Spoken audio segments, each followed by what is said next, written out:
in 2016, they conducted a similar survey for us. Some of the questions are the same, so we have comparisons, but some of the questions are new in touching on things like diversity and inclusion, digital, the relationship of museums to health and well-being. Those sorts of questions were added into this survey.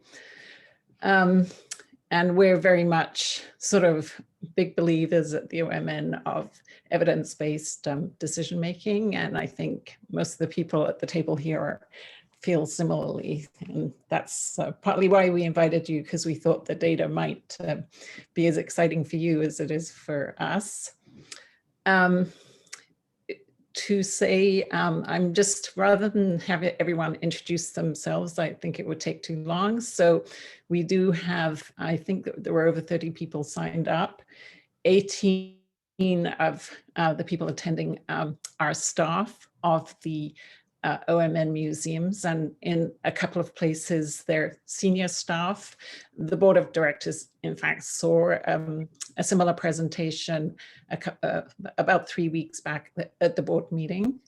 But there's also some of our strategic partners, several people from the Arts and Heritage Development Unit at the City of Ottawa, including cultural development initiatives and the funding side.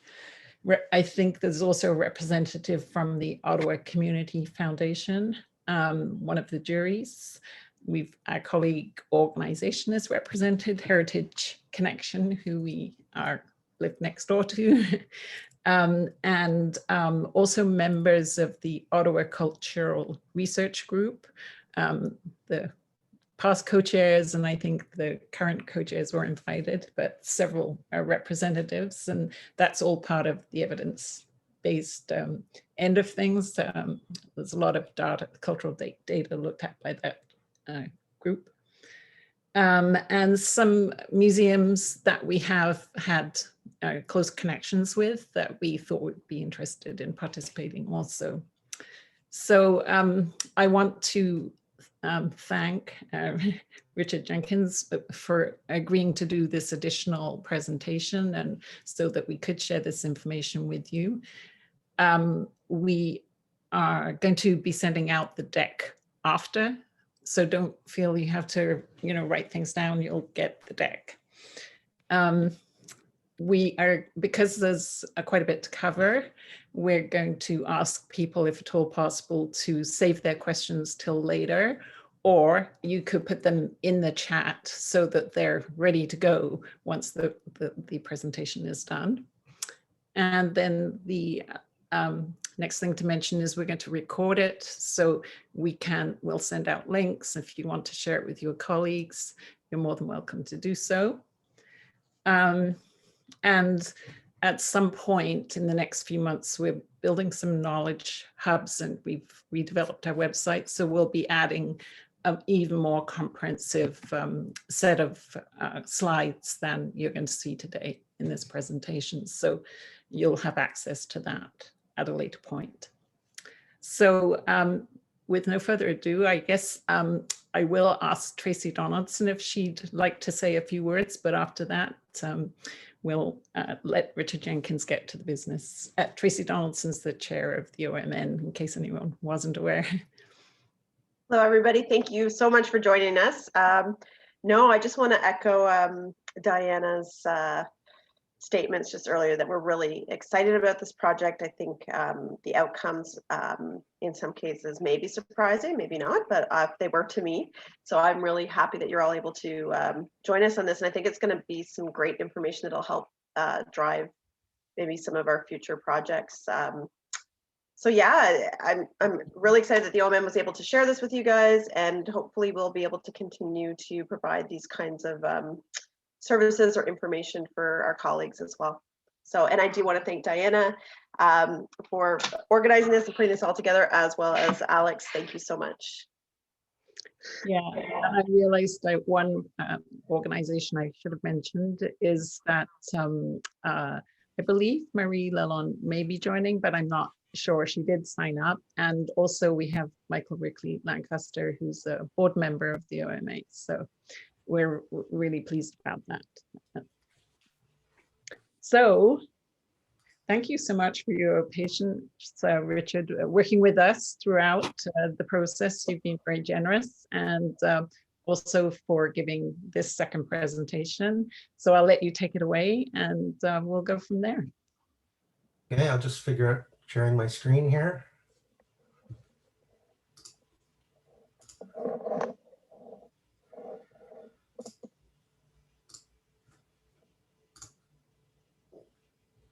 So can you see the presentation, or is it just the PowerPoint? We see the bar at the top of the presentation. We don't see that full, but there it is. There it is. Okay, perfect.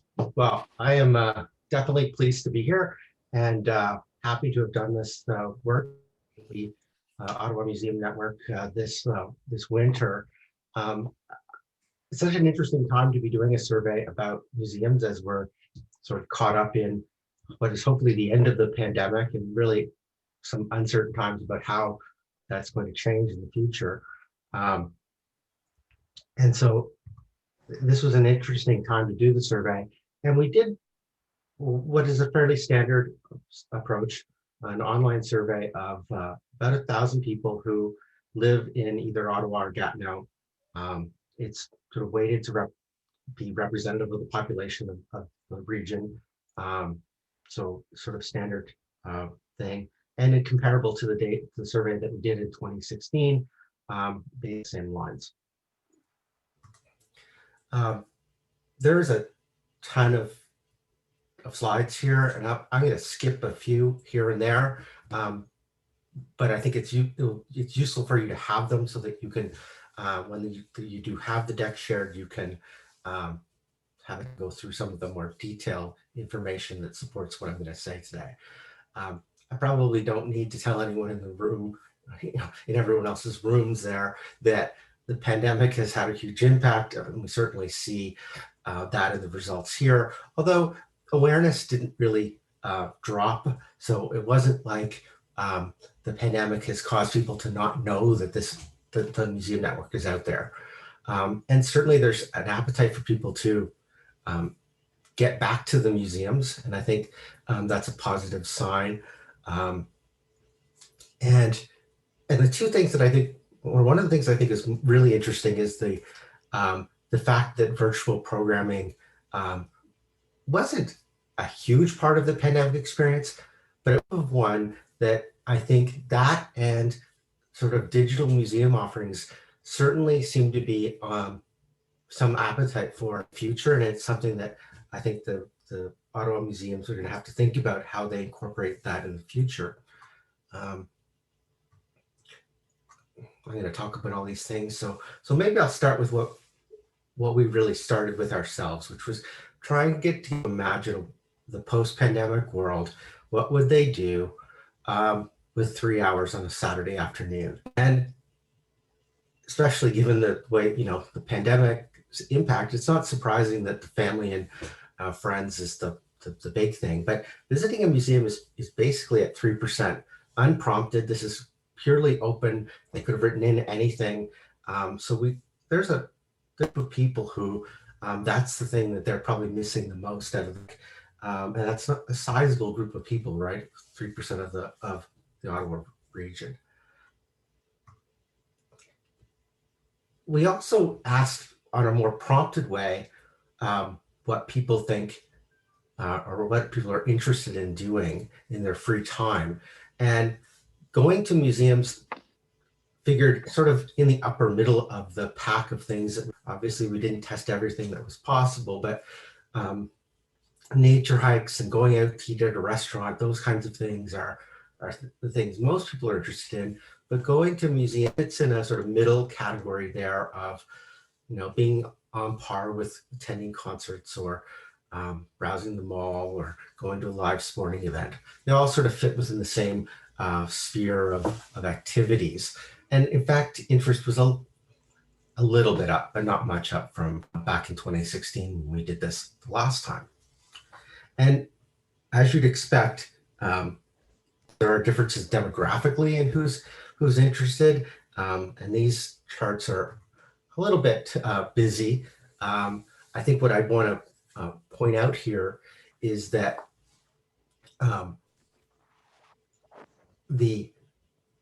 there is an age difference here, but it's not huge. Young people are a little bit more likely.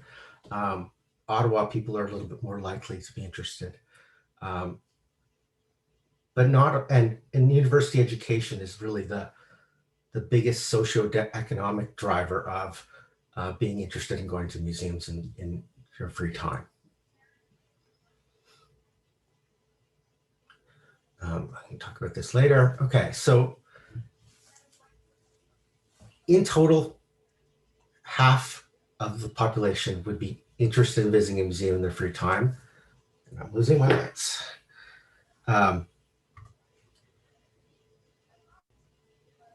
That's this basically a different version of the same slide. But here's the recall. This is basically very similar to what we did last time.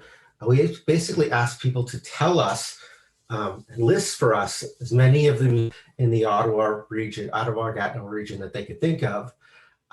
Not surprising, you get the big national museums that sort of are top of mind at the top. Whether it's Museum of Nature or the War Museum. The Diefenbacher gets some mention, my town museum gets some mention, as does the Aviation Museum. Awareness of these museums is basically exactly the same as in 2016. Maybe it's a little lower for Bytown Museum than it was before last time, but basically within the same range. And that's true of the Ottawa Museum Network museums.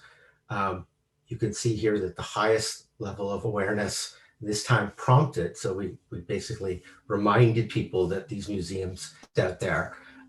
We get much more awareness for Bytown.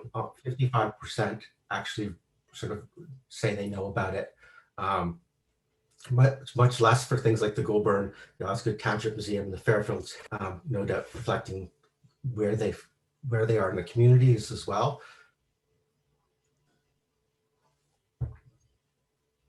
And like I said, the awareness of these museums was basically the same as 2016. So the pandemic didn't make us forget about what's out there in the community, and that's a positive sign for the post-pandemic situation. Now, I probably don't need to tell anyone here that museum attendance was down last year. Basically, people weren't allowed to go. And in fact, among people aware of each of the museums, less than 10% said they had attended in the past year. And so there's clearly been that impact.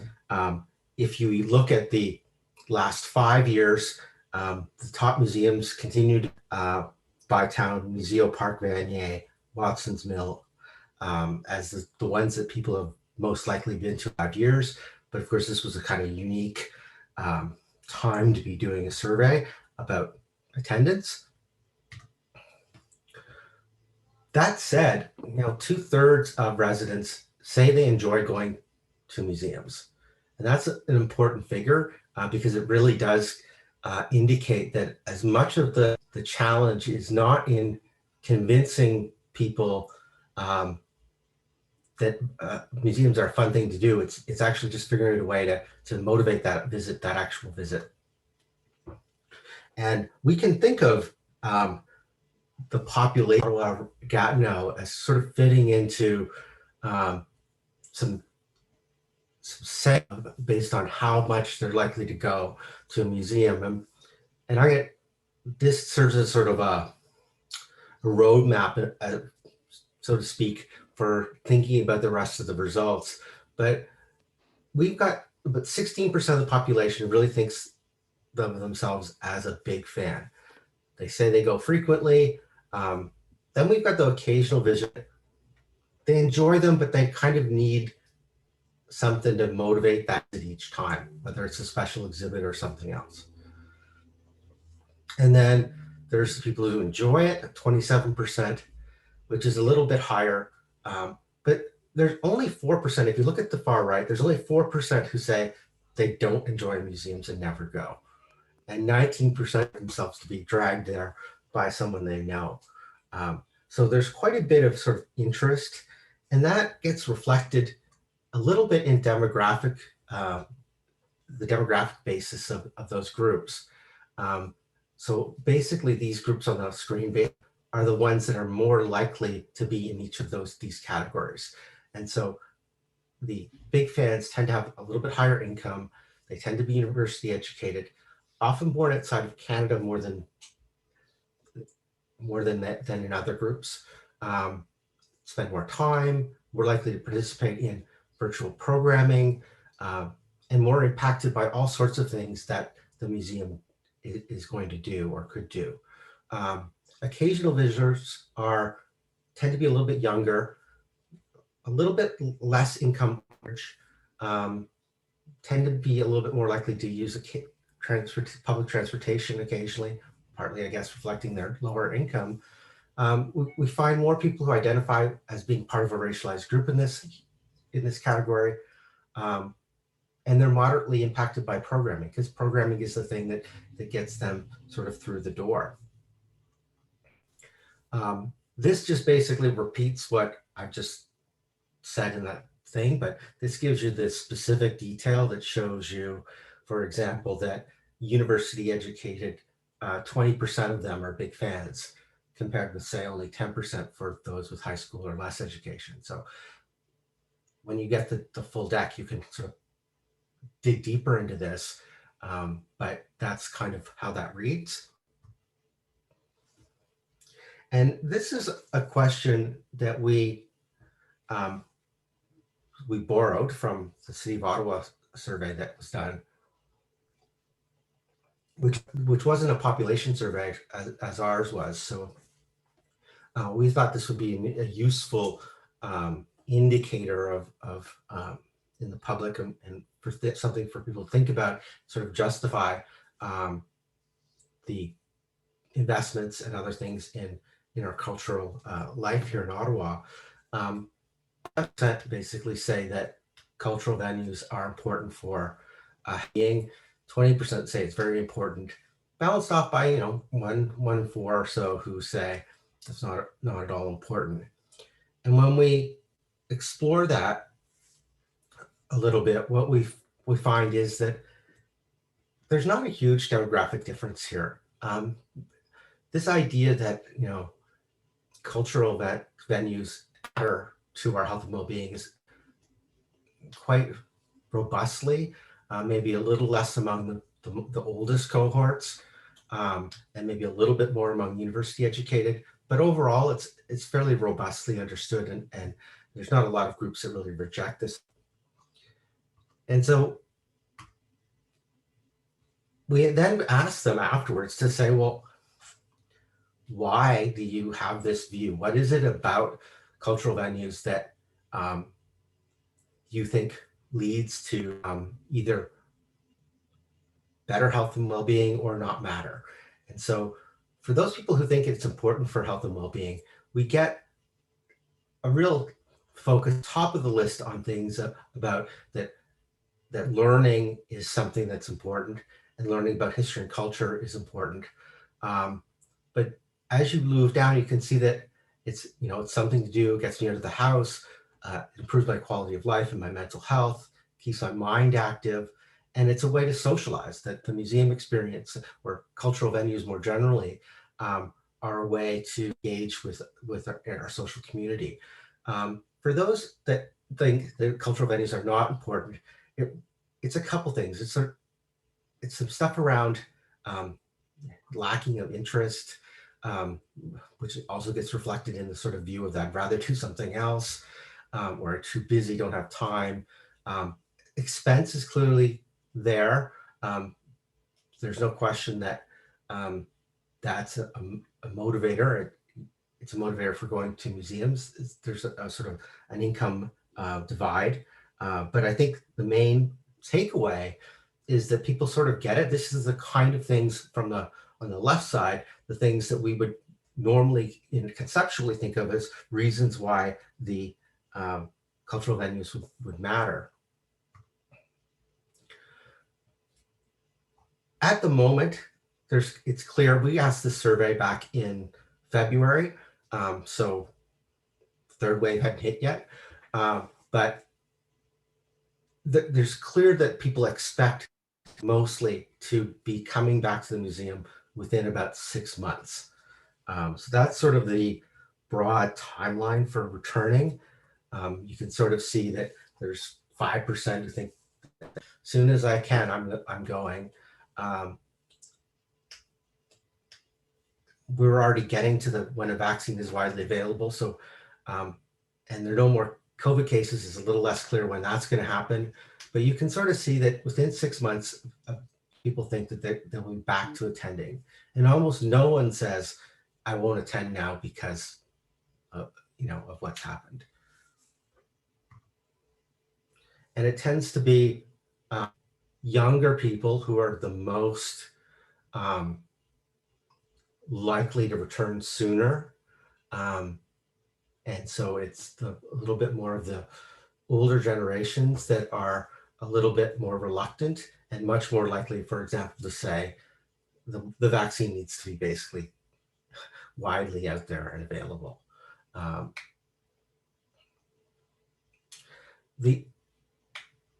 As I said earlier, we split into big fans and occasional visitors, and then I've got a group called Convincibles, which is sort of even harder to get to come. And the big fans are even more so likely to say, I'm coming as soon as they're open again. And so that's an indication to me, you can kind of expect that once the doors open, those regular core devoted attendees are likely to come back. So virtual programming. I don't know if the rest of you have pretty much of these virtual programming opportunities that arose. We watched a number of operas and plays from the National Theatre in the UK and a few other times during the pandemic, and sort of enjoyed it. There was minor, but probably significant adoption of virtual programming during the pandemic. And there's some reason to believe that some of that could be here to stay in some form or another. I say minor because only 10% of people reported that they went to a virtual museum programming. Although among those people who are big fans of museums, that's up to 16%. So it's getting close to that 1 in 5 threshold. Sort of represents a significant group.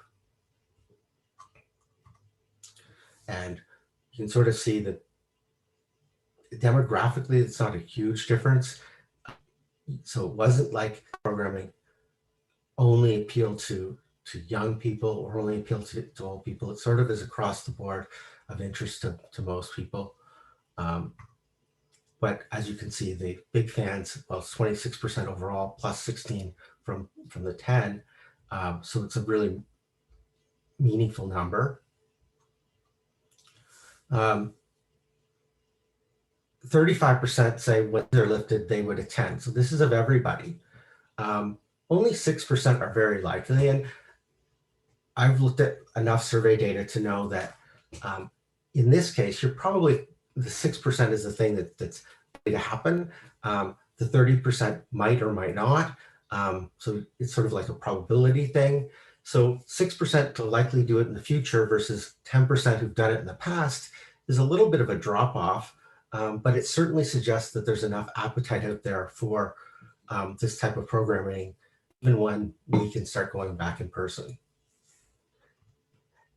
And notably, I think one of the things about that is that it's the big fans who are the most likely, and even some younger residents who are most likely to say, it's what I would like to do in the future.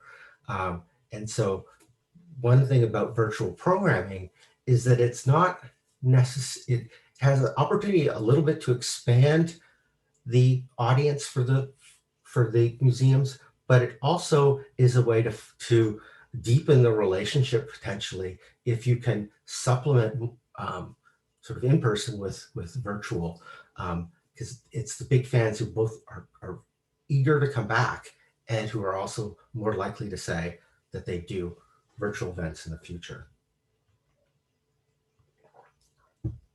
Here, the younger is particularly high. It gets up to 11% who would vary among the 35 to 44-year-old group.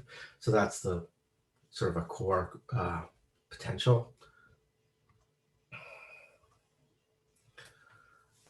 We tested a number of sort of digital museum experience offerings because we were really interested in what the future of the museum would look like and whether people see the role of digital in that. And there's no question that that's true. Only 40% of the people wouldn't take advantage of at least one of these four digital museum experience options. So 40% are kind of rejectors, but of the others, people pick either some or all of these items. Virtual museum tour tops the list, but some augmented reality or some live streaming content, even a virtual reality experience within the museum, all are things that people are to some extent interested in. Certainly a sizable group, and 32% interested in a virtual museum tour, so which is nothing, which is a significant amount. Nice. And then we asked for the first time, really, I think we asked a little bit more questions around diversity and inclusion, basically trying to understand how the community sees the Ottawa Museum Network museums in relationship to that. What's clear is that residents believe that that the museums are a place to learn about the role racialized groups played in the history of the region. As 7 in 10 agree, and 34% completely agree, and virtually no one disagrees. 1 in 10. There's a lot of people who are unsure, which reflects a little bit the awareness probably of the museums in the community as a whole, but certainly there's a sort of expectation that the museums would be a place to learn about the role of racialized groups. And more importantly, perhaps 46% are interested in reflect on and celebrate Ottawa's diverse cultural heritage. And that number goes to 56% if you were born outside of Canada, and it goes up to 61% if you self-identify as a member of a racialized group. So there certainly is an interest in action, I think, which is reflected in the earlier question, and interest as well in making sure that is reflected in the programming. Well, and which leads me naturally to some of the stuff around museum programming. It's interesting, given that the pandemic has really sort of changed so much about how we've been behaving and acting and accessing things. So this is a question we asked in 2016, and we're basically trying to say to people, how much innovation, interest, flexibility are you expecting out of you as they try to find more visitors? And 43%, so a minority, think that museums should just focus on their core function. Whereas 57% think they need to be more flexible and creative in responding to visitor expectations. And that is down a little bit from 2016, but not a huge amount. So that's sort of license, I think, for the museums to try and make sure that they're not just being traditionalist in the sense of that stage role of preserving facts and telling the story of the region. And it's true that there's a little bit of a bias towards being less innovative among people and men. But overall, even among those two groups, a majority would take the view that the museums need to be flexible and creative. It's just that it's more divisive in those two demographics. And big fans are equally divided, interestingly enough. So there's an interest balance, but the racial people who identify as being part of a racialized group really want the museums to be more flexible. So which is, I think, an important element in that they might not necessarily view sort of the care for an exhibit of historical artifacts as maybe, or telling the stories as always being reflective of their experience.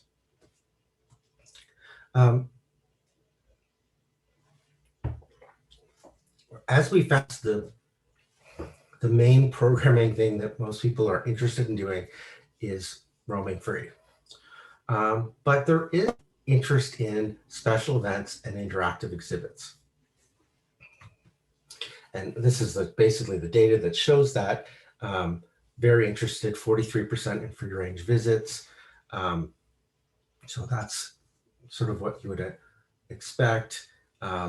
It's a little bit down from the past, which might suggest a sort of pandemic expectation around that just going wherever you want to go might not be as viable as it was before. But then interactive or hands-on things is the second most thing of interest. Then following a whole bunch of other more engaging activities, whether that be special events or workshops. There's some interest in online digital access to the museum. It's 7%. We asked in the ballot, and asked for the first time this time. And we already talked a little bit about exhibits at Ottawa's diverse culture and heritage is at 46%. So it's right in the middle of in that group of activities and programming that falls behind right after sort of free range visits. And I wanted to follow up on the sort of digital a little bit further, just to show you that the interest in interactive hands-on exhibits, for example, is particularly interest of young people. It's also more prevalent among women, but it's pretty high pretty much everywhere.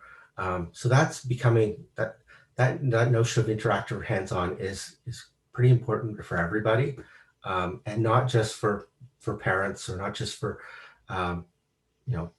for young people. It's pretty prevalent everywhere.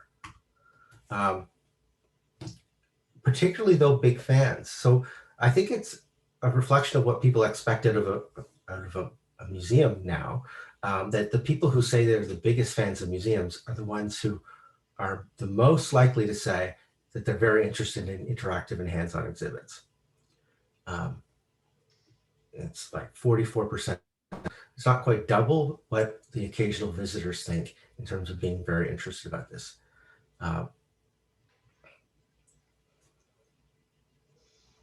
It's also larger among people who were born outside of Canada. So there's more of an expectation of an interest in interactive or hands-on exhibits among that group.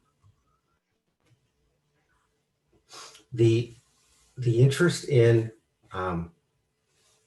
things that reflect on and celebrate Ottawa's diverse cultural heritage is higher among younger people. It's perhaps not surprising that it's also higher among people who were born outside of Canada, and people who identify as racialized group. But it's also big fans, right? It's the more a fan you are of museums, the more you want your museum to do this. And I think that's an important element of of what people are interested in here for their museums to do. And the digital access, we talked a little bit about this earlier. Young people are certainly more wanting online digital access. We have 35% in the top two boxes, either 4 or 5, and 22% for 55 plus. But that's 1 in 5 of people who are 55 and older would be interested in having digital access to the museum to complement in-person visits. And so it's not, it's still an important offering that could appeal to that group. And of course, like we've seen before, big fans even want it even more. There's no question that we tested some other concepts and ideas around outdoor spaces, and that's sort of a top thing. And a new thing we tested, Instagram social media sharing moments. We know that various historical places and even not even historical places have become viral things because people have taken to them and been attracted to them for that reason.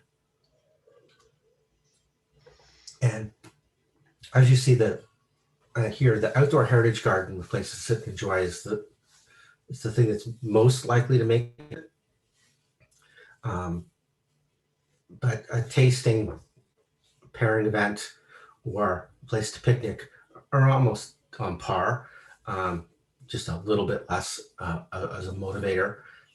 An outdoor space for kids to play in is a motivator, particularly for, obviously it's not a motivator for parents.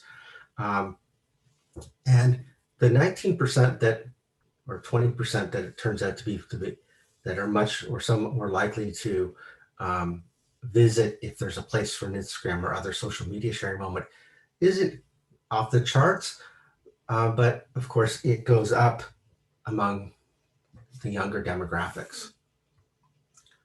So in that sense, it's more important than on its face. I don't have I thought I had the chart, but I guess I don't. So it's certainly something to think about. At the moment, top 2 social networking sites, so where people are going to see your content, are Facebook and YouTube, followed by Instagram, Twitter, Pinterest, and then LinkedIn. And 17% are now using TikTok, so every week. And in fact,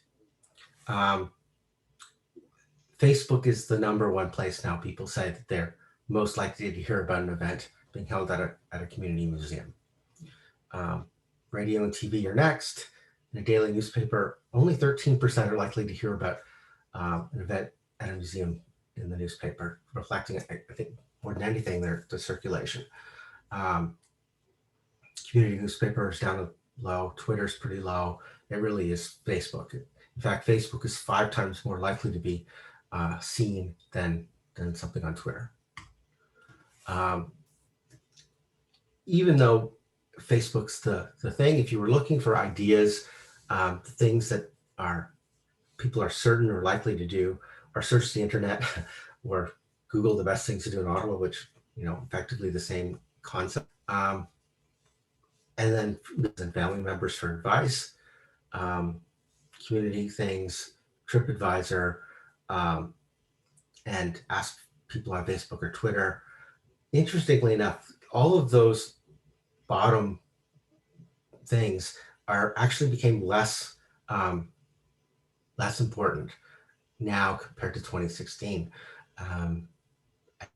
TripAdvisor just is less relevant, I think, and community newspapers have lost a lot of their role. So we're now really focusing on sort of search as the key to finding people. So that is what so the findings. I think there's still some.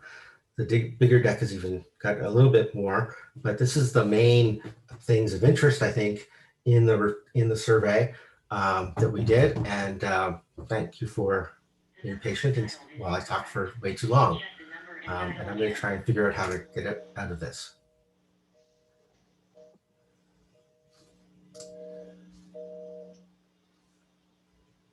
So this is an opportunity for people to ask questions.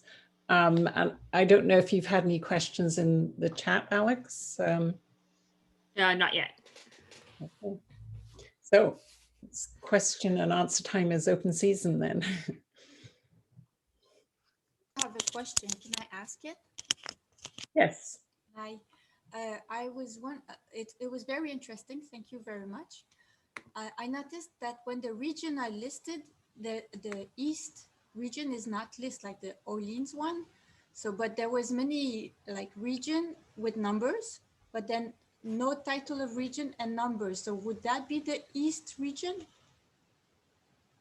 In many slides, when there's region like age group, gender, having a car or not, but then there's regions, but I didn't see the East.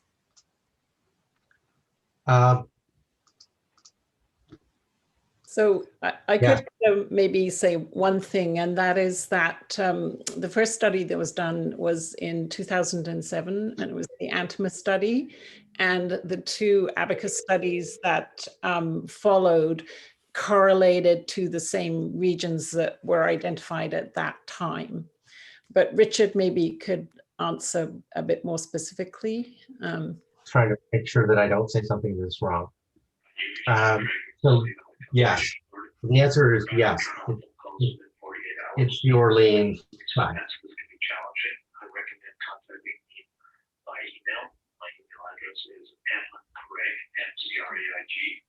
Can we just ask everybody to make sure that they've muted their microphones while Richard is asking the question or answer the question, please?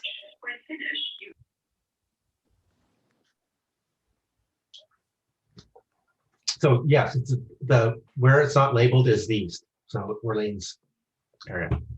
I don't know how I missed that. I think the label was too long or something in it. It hit on that accident. I can fix that before it gets shared.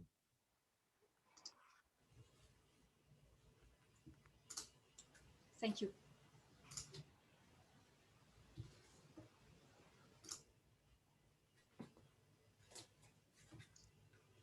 Any other questions out there? We got one in the chat.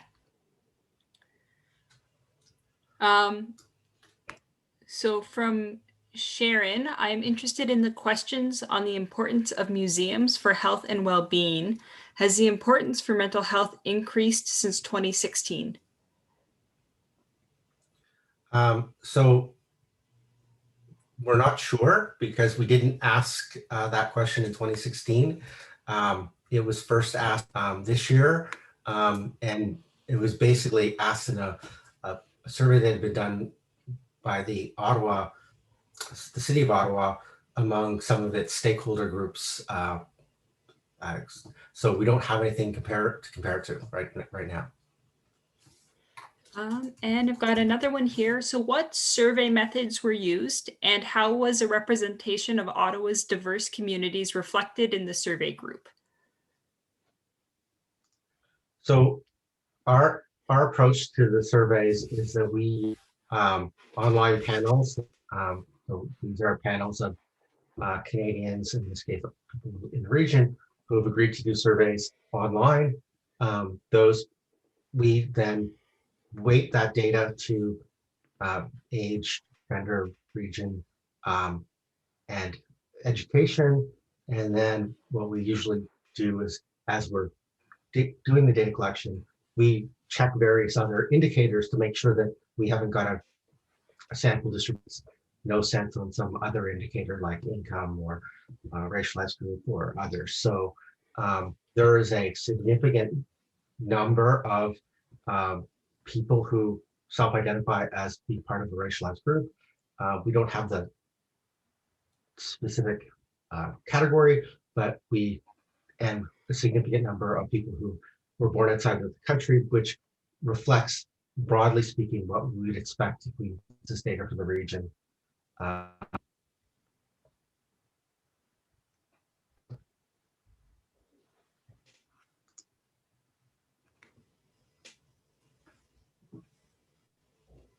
I had a question about the, excuse me, the big fans. You'd indicated that they were likely to be born outside of Canada.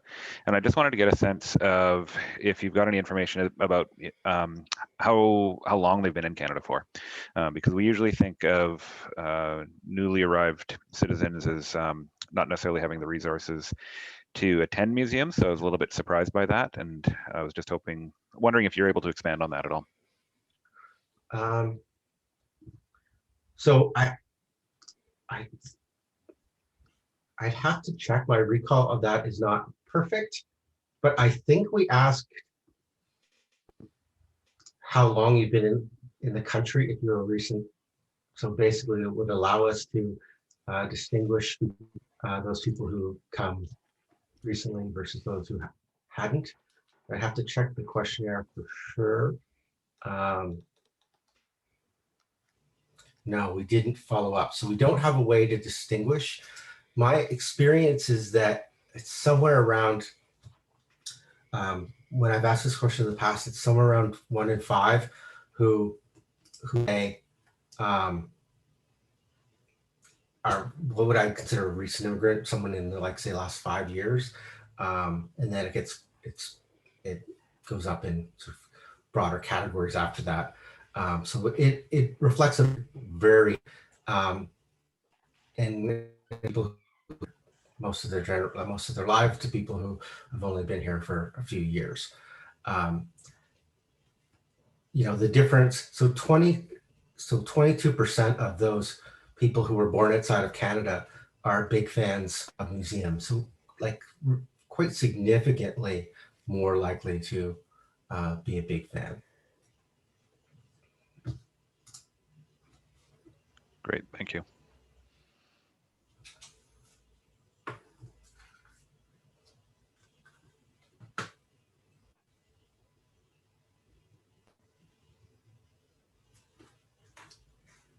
Do we have any other questions?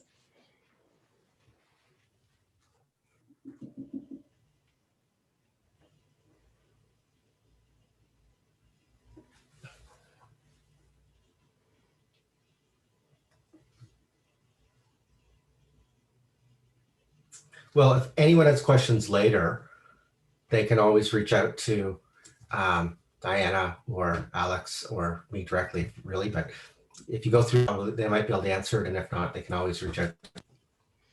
Oh, Phil has his hand raised. Go ahead, Phil.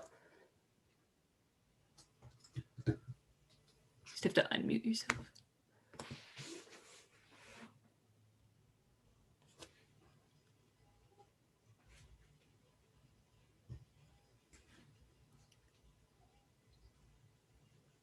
Phil Sweetnam, can you hear me? It looks like you have your hand raised. If you have a question, you can unmute yourself and go ahead.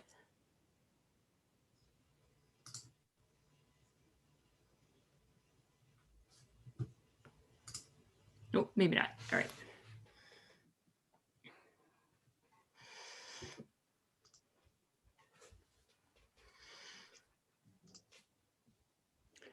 Okay. Well, it seems that we're out of questions right now. I guess that's a good sign, Richard, that you covered a lot. So Richard mentioned he's going to update the slides. So once we get the updated slide deck, we'll pass it along to everyone.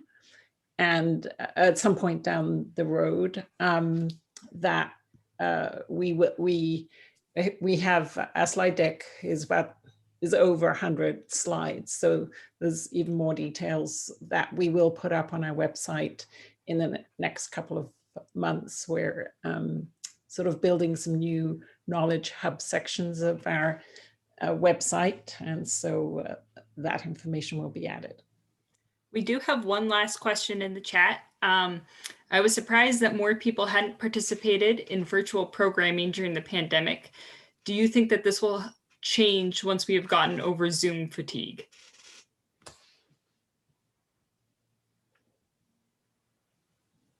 I'm not sure. It might.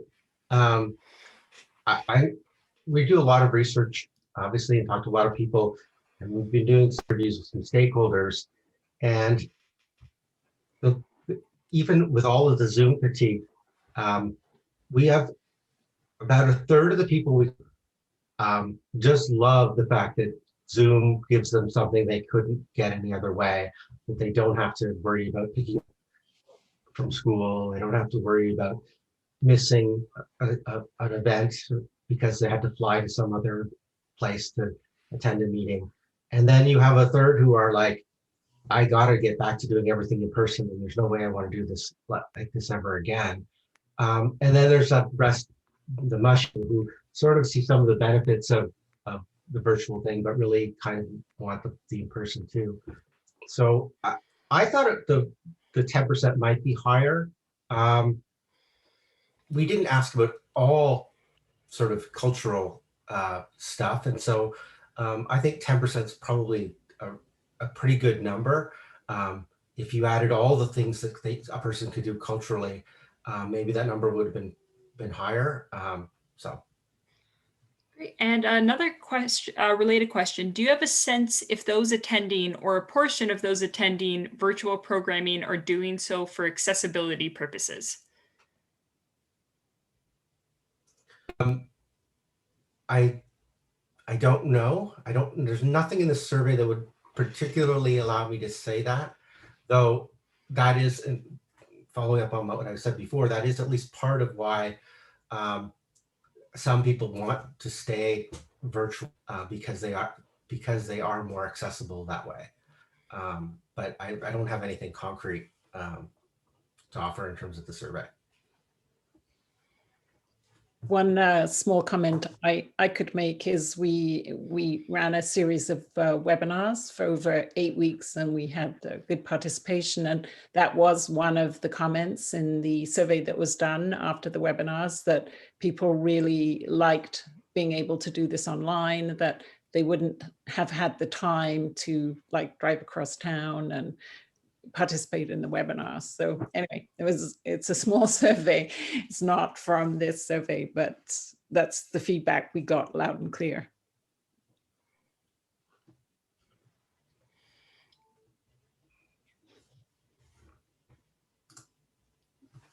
Well, as has been suggested, your questions are welcome afterwards, and we'll do our best to direct them to Richard, unless you contact him directly, which is fine.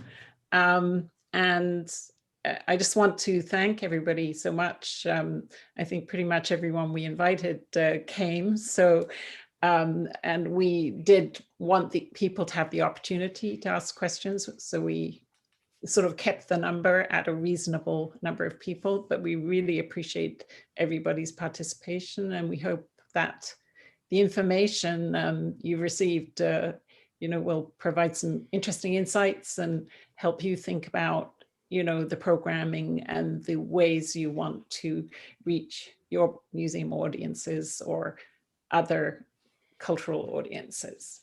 So, did you want to sign off, Tracy, with the last comments? No, I wanted to thank everybody for participating today. I hope that you enjoyed it, and I hope that you will, share any questions you have with us. I think we were really happy with the outcomes.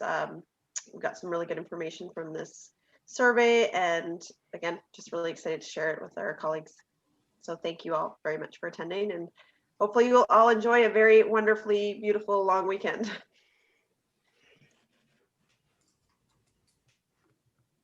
Okay, thanks everybody. Bye-bye. Yeah. Bye-bye.